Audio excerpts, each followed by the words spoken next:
आप सुनिए। Hydrolysis of salt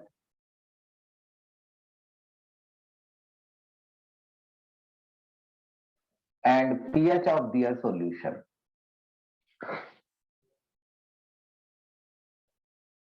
sir ये टॉपिक तो डिलीट है। ये डिलीट है? अरे ऐसा है यस ना कि हम कहाँ कुछ छोड़ रहे हैं, हम तो सारे टॉपिक करा रहे हैं। एंड में देखेंगे अगर टाइम बचेगा तो, क्योंकि ऐसा हो रहा है ना कि किसी के स्कूल में आ रहे हैं, किसी के स्कूल में नहीं आ रहे हैं। पिछली फर्स्ट टर्म में हमने छोड़ दिए थे, तो वो कुछ बच्चों के टॉपिक स्कूल में आ रहे थे। सुन लो इसे भी, फिर करेंगे आगे। देखिए, ये भी एक समझने वाला टॉपिक है।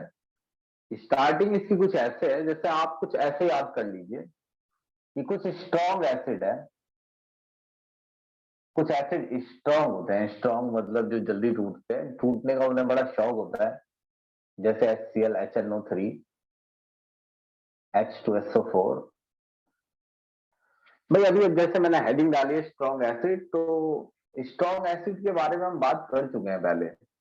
स्ट्रॉन्ग एसिड वो है जो टूटना ज्यादा चाहता है, जल्दी टूटता है। स्ट्रॉन्ग एसिड के आयन टूटे हुए फॉर्म में बने रहना चाहते हैं। वही वीक एसिड जो होता है वो टूटी हुई फॉर्म में नहीं रहना चाहता है, एसोसिएट फॉर्म में रहना चाहता है। जैसे कि आपका CH3COOH, इसका नाम याद रखना, ये फेमस है। और H3PO4, और भी कुछ है, लेकिन आपके और कोई काम नहीं आएगा इसके अलावा। कुछ स्ट्रॉन्ग बेस होते हैं। स्ट्रॉन्ग बेस में याद रखना नाम NaOH, KOH,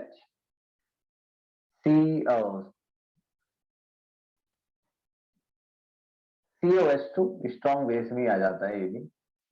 कुछ वीक बेस होते हैं, जैसे NH4OH, इसका नाम जरूर याद रखना। जैसे NgOH2। तो जो हमने 10th में ये पढ़ा है कि भाई एसिड और बेस मिलकर सॉल्ट बनाते हैं और H2O देते हैं। तो एसिड जो होता है वो बीटर होता है, बेस जो होता है वो सॉर होता है, ऐसे कुछ होता है। और सॉल्ट जो होता है वो न्यूट्रल होता है। तो जो सॉल्ट होता है उसमें न्यूट्रल होता है। हम ये कहते हैं कि भाई एसिड और बेस ने एक दूसरे के कैरेक्टर्स को कैंसिल आउट कर दिया है। तो लेकिन ऐसा यहां नहीं है। अगर आपका एसिड स्ट्रांग है और बेस भी स्ट्रांग है, तो इसके चांसेस हैं पूरे पूरे कि सॉल्ट न्यूट्रल होगा और साथ में H2O बनेगा। जैसे कि एग्जांपल है कि आपका एसिड है HCl और बेस है NaOH। देखो, एसिड का H हटाकर बेस का कैटायन लगा देना है सॉल्ट बनाने के लिए। सुनो, एसिड का H हटाकर बेस का कैटायन, एसिड का H हटाया, बेस का कैटायन लगाया। तो ये मैंने एसिड का H हटा दिया है Cl, और बेस का कैटायन यहां लगा दिया है NaCl प्लस H2O। तो ये जो सॉल्ट है ये न्यूट्रल है, ये पक्का है। मगर अब ये स्टोरी सुनना। अगर आपका सॉल्ट, अगर आपका एसिड स्ट्रांग हो और आपका बेस वीक हो, strong acid plus weak base, तो जो सॉल्ट होता है उसमें एसिड के कैरेक्टर आ जाते हैं। जो स्ट्रांग होता है इनमें से जो स्ट्रांग होगा उसके कैरेक्टर आ जाएंगे, यानी सॉल्ट जो है वो एसिडिक हो गया प्लस वाटर। अब इसका एक एग्जांपल लेता हूं मैं कि जो स्ट्रांग एसिड होता है, जैसे स्ट्रांग एसिड लिया मैंने HCl और वीक बेस लिया मैंने NH4OH। तो एसिड का H हटाया और बेस का कैटायन लगा दिया, तो ये आपका बन गया NH4Cl। H हटा के NH4 लगा दिया, तो साथ में H2। तो ये कहना है इनका कि जो ये सॉल्ट होगा NH4Cl, salt become basic acidic, क्योंकि ये सॉल्ट स्ट्रॉन्ग एसिड और वीक बेस से बना है, तो ये सॉल्ट जो होगा वो एसिडिक होगा, ये कहना है इनका। तो आपको बस ये जानना है कि ये सॉल्ट एसिडिक कैसे हो जाता है। अब अगर मैं इस सॉल्ट को पानी में डालता हूं तो ये पानी को एसिडिक बनाएगा। अगर कोई सब्सटेंस जैसे NH4Cl एसिडिक है, सुनो मेरी पूरी बात, अगर NH4Cl एसिडिक है तो ये पानी में जाकर पानी को एसिडिक कर देगा। अगर मैं इसको पानी में डालूंगा तो ये पानी को एसिडिक बना देगा। तो चेक करते हैं ऐसा क्यों। देखो, जब आप सॉल्ट को पानी में डालेंगे ना, पानी को एरो के ऊपर लिखो, ऐसे एक सिंगल साइड एरो बना लो, इससे समझ में आ जाएगा। अगर आप इस सॉल्ट को पानी में डालते हैं और आप कह रहे हैं कि सॉल्ट एसिडिक है क्योंकि ये स्ट्रॉन्ग एसिड और वीक बेस से बना है, तो सॉल्ट एसिडिक है। तो अगर आपका सॉल्ट एसिडिक है तो पानी में जाकर वो पानी को एसिडिक बनाएगा। कैसे, ये देखना है। पहले आयन दो हिस्सों में टूटेंगे, NH4 प्लस और Cl माइनस, ये दो हिस्से कर दिए मैंने आयन के। ये एक्वस यानी कि आयंस को पानी के मॉलिक्यूल घेर लेंगे। इसे कहते हैं कि जो आपका सॉल्ट है उसका हाइड्रेशन हो गया, या आयंस का हाइड्रेशन हो गया।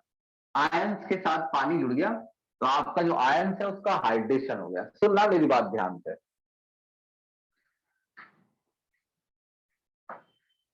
इन दोनों में से, इन दोनों आयंस में से अगर आप यही बात समझ लेंगे तो अगली बार मुझे कम टाइम लगेगा और ये खत्म है टॉपिक, समझ लो। आगे पे पहुंच गए हम। इन दोनों आयंस में से वीक का पार्ट कौन है? वीक का पार्ट जब मैं कहता हूं तो जरा ऊपर देखिए। सॉल्ट दो चीजों से बना है, बेस और एसिड। हाँ जी, इसमें जो Cl है वो HCl का पार्ट है और जो NH4 है वो NH4OH का पार्ट है। ये 10th क्लास के बेसिक सी, 10th क्लास की एक्टिविटी है इवन, कि सॉल्ट को देख के एसिड और बेस अलग करने थे। और यहां पे यही पता चल रहा है यार, यही देखो ना, NH4 वीक का पार्ट है। तो देखो इस सॉल्ट में NH4 है और जो NH4 है वो वीक का पार्ट है। तो जो वीक का पार्ट होता है ना, तो वीक का पार्ट यानी जो आयन वीक से बिलोंग करता है, ये आयन वीक से बिलोंग करता है।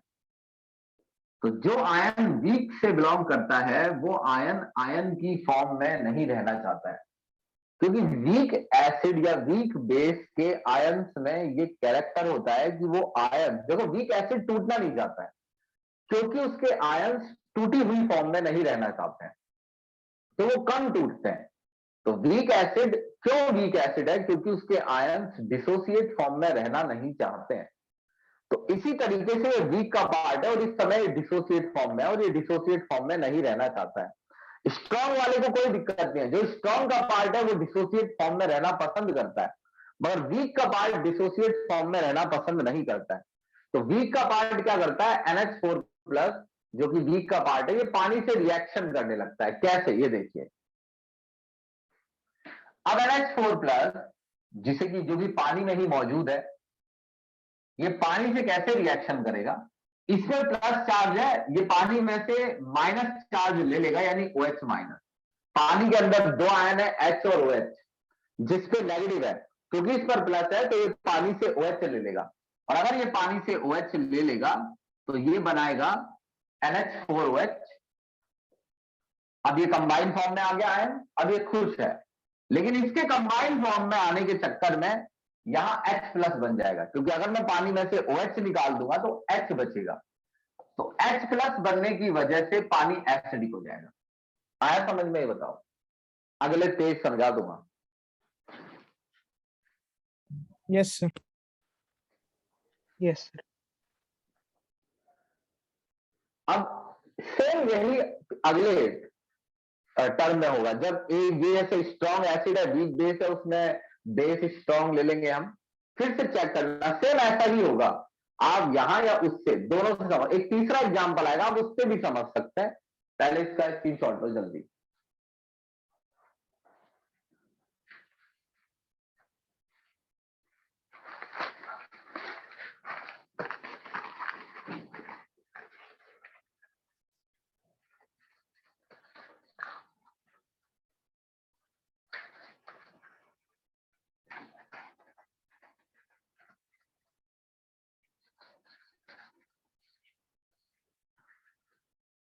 अब सुनिए, अगर आपका बेस एसिड वीक है,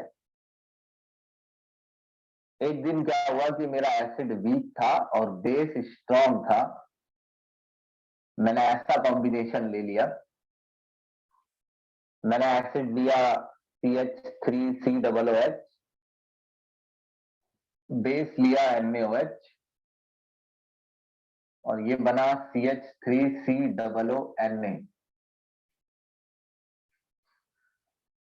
अब आप इसी में मैं पहले ही लिख देता हूं कि ये जो हिस्सा है ये वीक का पार्ट है। वीक का पार्ट है मतलब सॉल्ट एसिड और बेस से बना है, जिनमें से आपका ये वाला जो आयन है ये वीक से आया है। वीक का मतलब वीक एसिड से, और ये स्ट्रॉन्ग का पार्ट है। अब ये जो सॉल्ट है ये कहा जाता है कि ये सॉल्ट बेसिक है नेचर में। अगर सॉल्ट में बेसिक कैरेक्टर है तो इसका मतलब ये है कि अगर मैं इस सॉल्ट को पानी में डाल दूं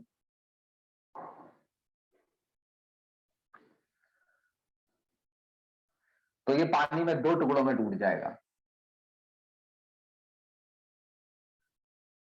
इस प्रोसेस का नाम याद रखो, हाइड्रेशन।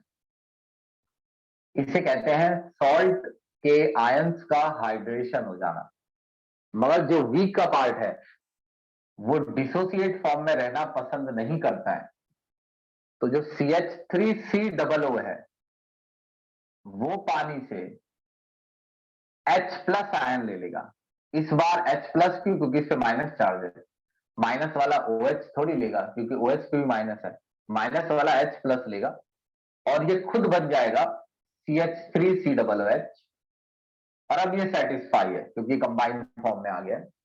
ये तो कंबाइंड फॉर्म में आ गया, लेकिन इसके कंबाइंड फॉर्म में आने के चक्कर में यहां से H निकले और OH प्रोड्यूस हो गए, तो पानी बेसिक हो गया। ये जो प्रोसेस है, अब आप देखिए मैं दो बातें कहूंगा। आपने सॉल्ट लिया, सॉल्ट में एक वीक का पार्ट था और एक स्ट्रॉन्ग का, दोनों का ही हाइड्रेशन हो गया।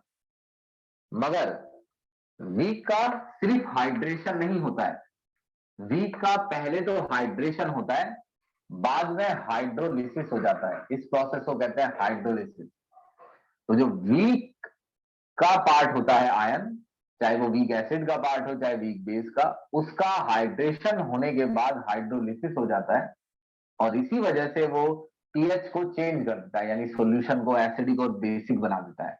बस ये लास्ट है, इसमें आप फिर से देख सकते हैं, जो भी आपको देखना हो आप दोबारा नजर रखना, दोबारा आपको कोई बात रह गई होगी तो समझ में आएगी।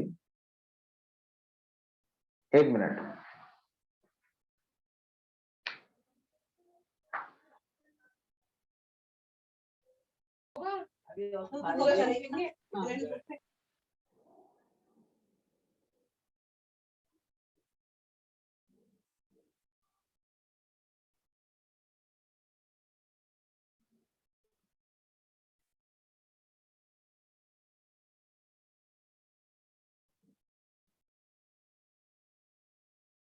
एक मिनट।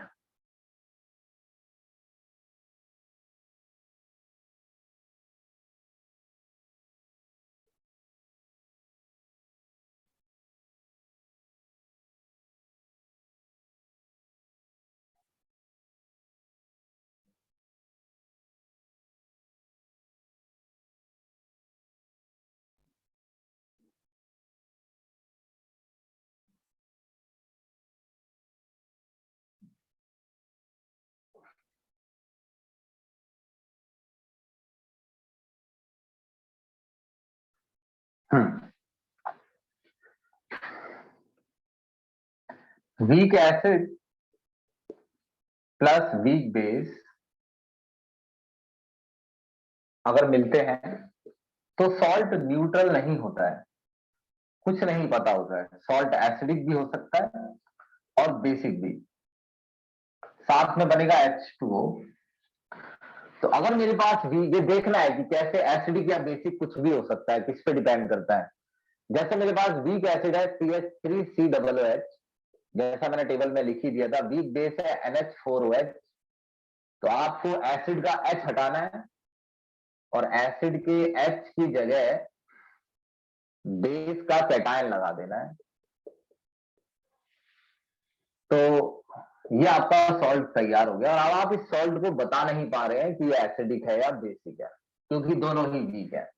तो दोनों ही वीक है, तो हम क्यों नहीं बता पा रहे हैं? क्यों? देखिए, इस वजह से अगर मैं इसे पानी में डालता हूं तो ये पानी में दो हिस्सों में टूटेगा, यानी आयंस का हाइड्रेशन होगा। अगर ये पानी में दो हिस्सों में टूटेगा,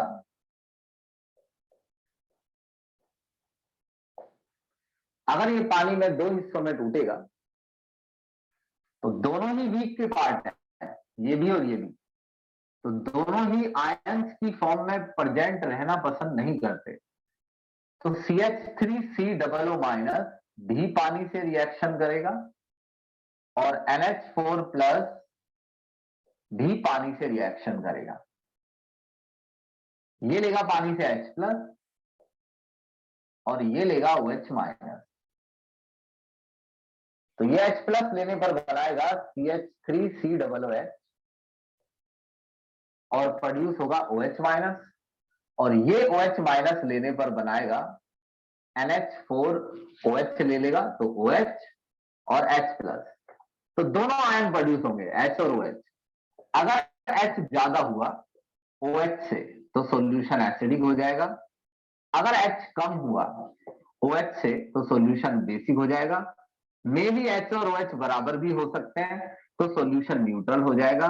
यानी जब वीक और वीक एसिड और वीक बेस मिलते हैं तो ये कंफर्म नहीं होता कि सॉल्ट एसिडिक होगा, बेसिक होगा या न्यूट्रल होगा।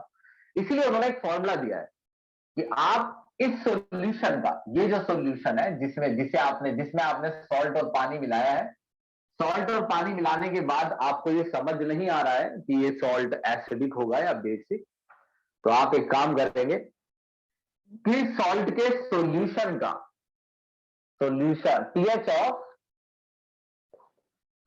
सॉल्ट सॉल्यूशन, आप इस सॉल्ट के सॉल्यूशन का पीएच निकालेंगे। तो वो pH plus half pKa minus pKb। अब जो यहां पर Ka है और Kb है, मतलब मुझे इस सॉल्यूशन का पीएच निकालना है, तो ये K और Kb क्या है? Ka है आयोनाइजेशन कांस्टेंट,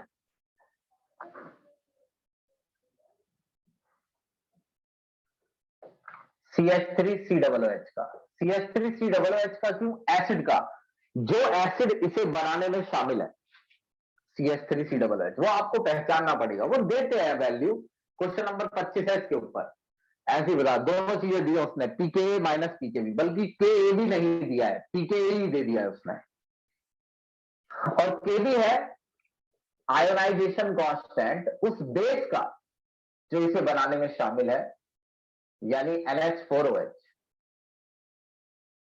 तो CH3COOH का K और NH4OH का Kb। तो NH4OH और CH3COOH क्यों? क्योंकि यही दो एसिड और बेस इसे बनाने में शामिल है। तो अगर इस सॉल्ट को पानी में डाला जाता है तो ये सॉल्ट क्या पीएच देगा, वो इस फॉर्मूले से निकाला जा सकता है। क्लियर है मेरी बात की नहीं? फिर चलेंगे हम आगे, सॉल्युबिलिटी प्रोडक्ट क्लियर है पढ़ेंगे। सर। ठीक,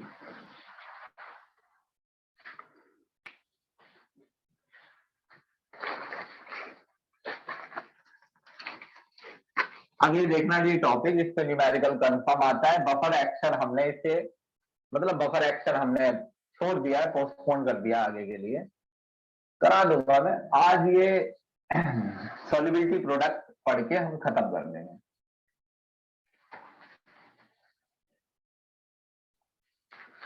सुनिए,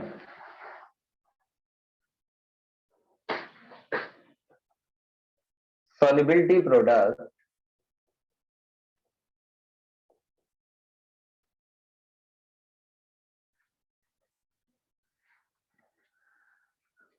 ऑफ सॉल्ट। टॉपिक किसके लिए पहले पढ़िए, सॉल्ट के लिए। भाई ये तो सभी के सिलेबस में होगा 100%। सॉल्युबिलिटी प्रोडक्ट ऑफ सॉल्ट, सुनिएगा मेरी बात ध्यान से।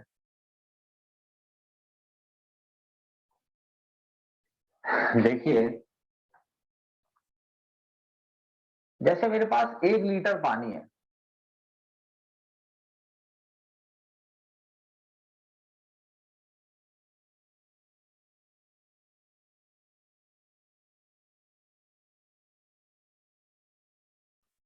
और उसका टेम्परेचर है 298 केल्विन। मैं इसमें सॉल्ट घोलना चाहता हूं, कोई भी सॉल्ट, लेट मी से बैरियम सल्फेट। तो 3 बच्चे हैं, जैसे ए बी, 4 ले लो, सी डी। एक कह रहा है कि मैं इस 1 लीटर पानी में 2 मोल घोल दूंगा बैरियम सल्फेट के। एक कह रहा है कि मैं 4 मोल घोल दूं। ध्यान देना मेरी बात पर, और उसको आंसर भी करना। मैं शुरू से बोल रहा हूं, मैंने 1 लीटर पानी लिया है 298 केल्विन टेम्परेचर पर। एक सॉल्ट लिया है मैंने, टॉपिक का इंट्रोडक्शन है ये। एक मैंने सॉल्ट लिया है, 4 बच्चे हैं ए बी सी डी। उन 4 बच्चों में से एक का दावा है कि मैं एक 2 मोल घोल दूंगा बैरियम सल्फेट के। बी कहता है मैं 4 मोल घोल दूंगा। अगर ए ने 2 मोल घोल दिए तो मोलैरिटी हो जाएगी 2 मोल पर लीटर अप्रोक्सीमेट। और अगर बी ने 4 मोल घोल दिए तो मोलैरिटी हो जाएगी 4 मोल पर लीटर अप्रोक्सीमेट। अगर सी ने 10 मोल घोल दिए तो मोलैरिटी हो जाएगी 10 मोल पर लीटर। डी कह रहा है मैं तो 1 करोड़ मोल घोल के दिखाऊंगा। तो आप सभी जानते हैं डी ऐसा नहीं कर सकता, क्योंकि आपकी मर्जी नहीं है कि आप कितने भी मोल घोल देंगे। एक लिमिट होती है 1 लीटर पानी में कितना सॉल्ट घुलेगा, उसकी एक लिमिट है। अगर आप उससे ज्यादा सॉल्ट घोलने की कोशिश करेंगे तो सॉल्ट डिजोल्व नहीं होगा। अब इसको इस एग्जांपल से देखिए, यानी कि, लेकिन ये तो है ही कि भाई मुझे पता है कि मैं इतने मोल 1 लीटर पानी में नहीं घोल सकता, इतना सॉल्ट 1 लीटर पानी में नहीं घुलेगा। लेकिन कितना घुलेगा? मान लो भगवान आ जाए कि भगवान कह रहे हैं कि भाई मैं जितना घुल सकता है मैक्सिमम उतना घोल दूंगा। तो भगवान ने घोल के बताया कि 15 मोल। तो 15 मोल इस 1 लीटर में मैक्सिमम वैल्यू हो गई। अब आप 15 से ज्यादा, 15 एक एग्जाम्पल है, कोई भी नंबर ले सकते हैं आप, 15 मोल से ज्यादा इस 1 लीटर पानी में डिजोल्व नहीं कर सकते हैं। उसके लिए पानी में जगह भी तो होनी चाहिए। कई बच्चों के दिमाग में सवाल उठ जाता है क्यों नहीं कर सकते हैं। अरे 1 लीटर पानी में 1 बोरी नमक थोड़ी घुल जाएगा।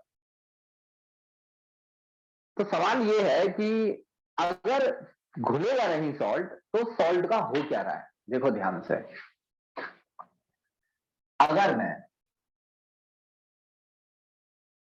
इस 1 लीटर पानी में एक बहुत बड़ा टुकड़ा सॉल्ट का डाल देता हूं, इतना बड़ा टुकड़ा है, उसका एक छोटा सा हिस्सा सॉल्ट के टुकड़े का, देखो इतना बड़ा सॉल्ट का टुकड़ा तो घुल ही जाएगा इसमें।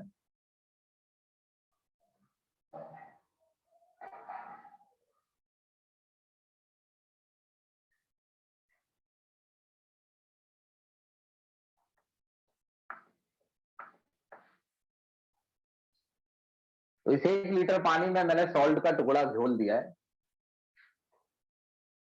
तो ये पूरा सॉल्ट तो इसमें घुल ही जाएगा, लेकिन घुलना शुरू तो करेगा। मैंने देखा घुलना शुरू किया सॉल्ट ने, 1 मोल घुल गया, समय बीता, 2 मोल घुल गए, और समय बीता, 3 मोल घुल गए। मान लो ये छोटा हो गया थोड़ा सा यहां से, और समय बीता, 4 मोल घुल गए, 5 घुल गए, और उसके बाद घुलना बंद कर दिया इसने, मान लो 5 तक। और ये ऐसे ही बना हुआ है, यानी जितना स्पेस था अंदर फिल हो गया, और मैक्सिमम मोलैरिटी आ गई। मैक्सिमम मोलैरिटी जितनी आ सकती है 1 लीटर पानी में, ना आप टेम्परेचर बढ़ा सकते हैं ना पानी, ध्यान रखिएगा, सब कुछ इसके लिए चल रहा है 1 लीटर सॉल्यूशन के लिए। मैक्सिमम मोलैरिटी आ गई भाई 5 मोल पर लीटर। तो क्या अब ये जो सॉल्ट है ये ऐसे ही पड़ा रहेगा? अब किसी भी दूसरे आयन का नंबर नहीं आएगा कि वो नीचे घुल सके, आएगा ना? दरअसल आप कहानी के दूसरे पहलू को नहीं देख रहे हैं, यहां इक्विलिब्रियम अटेन हो गया है, सबका नंबर आएगा एक एक बार, मगर वैल्यू इससे ज्यादा नहीं बढ़ेगी। अब क्या हो रहा है कि जितनी तेजी से सॉल्ट घुल रहा है उतने ही तेजी से सॉल्ट क्रिस्टलाइज हो रहा है।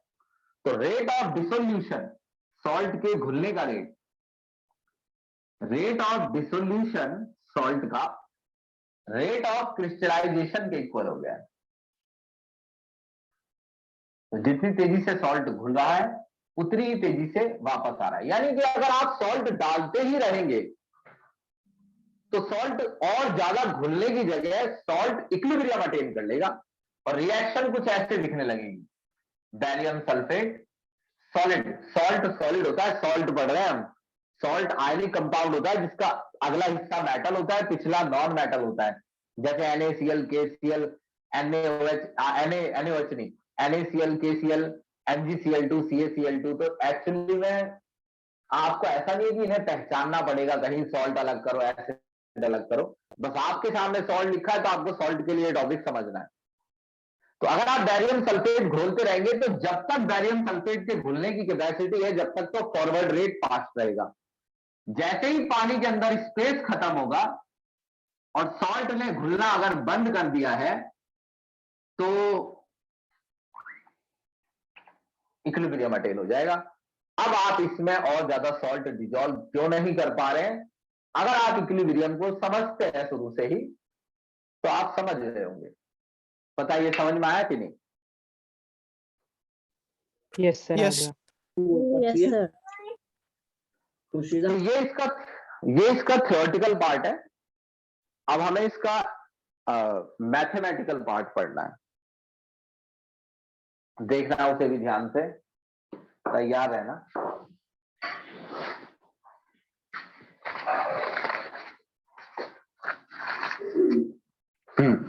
तो ये मैं पढ़ा के खत्म कर दूंगा मतलब आज। उसके बाद इसके न्यूमेरिकल करेंगे हम मंडे में मॉर्निंग।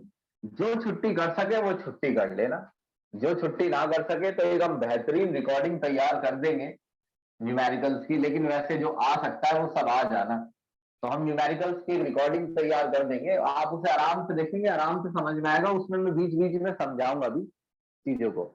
याद रखिएगा, अगर कोई भी बच्चा, कुछ बच्चे हैं जिन पर मुझे थोड़ा बहुत शक है कि वो बीच में से ही आए हैं और बीच में से ही पढ़ने की पूरी कोशिश कर रहे हैं, तो उनके लिए स्टार्टिंग के न्यूमेरिकल मुश्किल हो जाएंगे। इसलिए आपको शुरुआत से ही रिकॉर्डिंग देख के चलनी है। ये ऐसे चैप्टर नहीं है कि आप कहीं से भी पढ़ लें।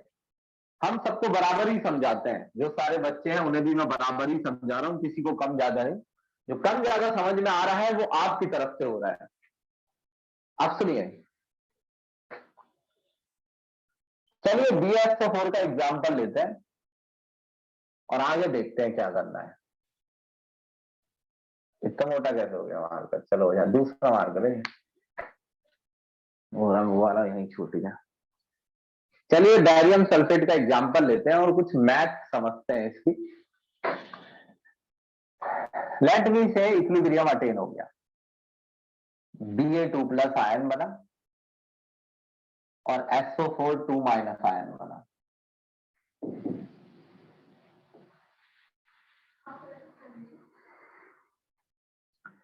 तो अगर मान लीजिए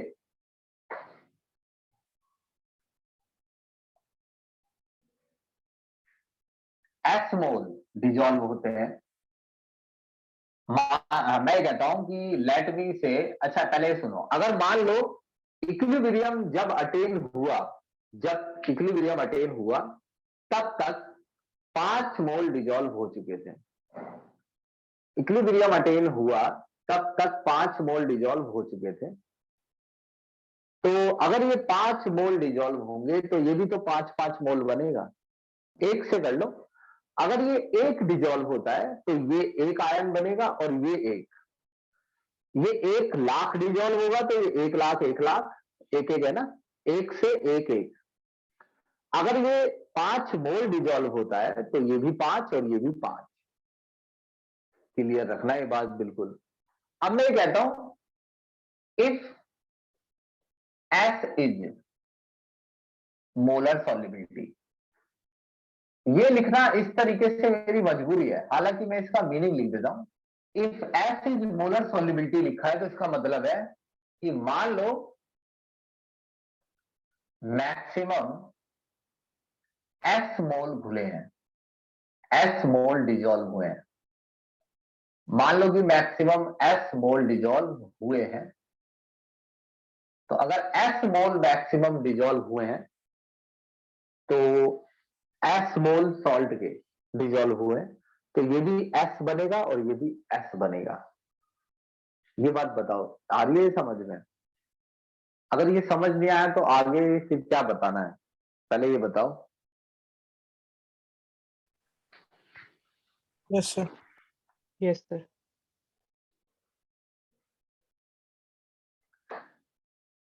तो अगर ये एक्स घुला, एक्स मतलब हमने कोई नंबर नहीं लिया, नंबर की जगह एक्स ले लिया, जैसे एक्स लेते थे कि अगर ये एक्स डिजोल्व हुआ है तो ये भी एक्स और एक्स बनेगा, बराबर बनेगा, एक एक है ना, ये भी एक से एक एक एक एक एक एक्स एक्स एक्स।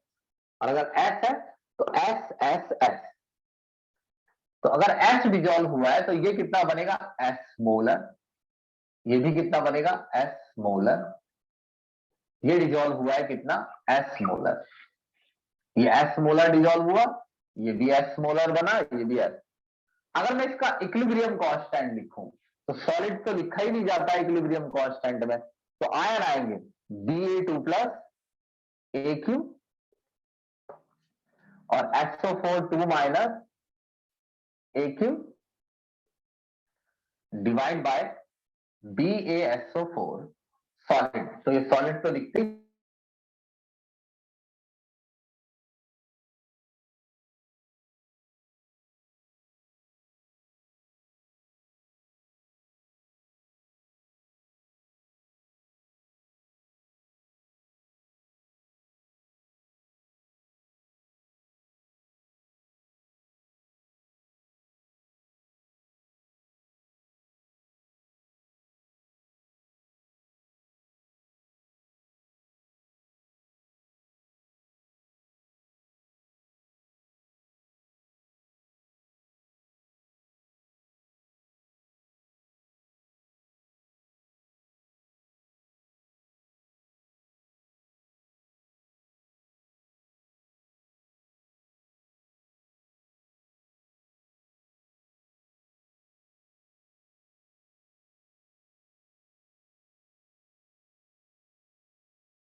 सर आपकी आवाज नहीं आ रही।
होल्ड। तो अगर हम इन दोनों केसेस में, ये भी कंसंट, यहां भी हमें कंसंट्रेशन लिखनी होती है, यहां भी कंसंट्रेशन, जब हम इक्विलिब्रियम कांस्टेंट लिखते हैं तो हमें दोनों जगह कंसंट्रेशन लिखनी होती है। तो अगर हमें दोनों जगह कंसंट्रेशन लिखनी होती है तो कितनी कंसंट्रेशन डिजॉल्व हुई है इक्विलिब्रियम पे, लिखित है एस। जब ये एस बना है तो ये एस डिजॉल्व हुआ है, तो इनके भी एस मोल डिजॉल्व है अंदर और इनके भी एस मोल डिजॉल्व है। अगर ये एक डिजॉल्व होता है तो इसका मतलब एक एक आयन प्रेजेंट है, और अगर ये एस डिजॉल्व होता है तो एस एस प्रेजेंट है इक्विलिब्रियम तक। तो यहां लिखो एस और यहां लिखो एस, और इसको लिखो केएसपी, इसका अलग से सिंबल बनाया जाता है केएसपी। तो केएसपी जो है वो एस स्क्वायर के बराबर है। तो एस जो है वो केएसपी की पावर 1/2 है। अब एस कैसे निकालना है, एस के न्यूमेरिकल कैसे आते हैं वो मैं कराऊंगा। अब हमें बस इसके न्यूमेरिकल करने हैं। संडे का तो नहीं, संडे में देखता हूं मैं, शाम तक मैं आपको बुला लूंगा, सुबह ही बता दूंगा मैं आपको, और मेरी क्लास हो जाएगी जहां तक है 90%। संडे नहीं तो मंडे 2 घंटे जरूर हो जाएगी मॉर्निंग में। उसमें जो आ पाएगा जो नहीं आ पाएगा वो देखा जाएगा, बस मैं न्यूमेरिकल सारे करा दूंगा एक ही रिकॉर्डिंग में। ठीक है जी, यहाँ ये खत्म है। सर संडे या मंडे? Monday Monday. अगर संडे हो सकी तो सुबह ही बोल दूंगा तुमसे कि संडे के इवनिंग में क्लास 2 घंटे हो जाएगी। संडे नहीं हो पाई तो मंडे सुबह लूंगा फिर। Okay sir. ओके।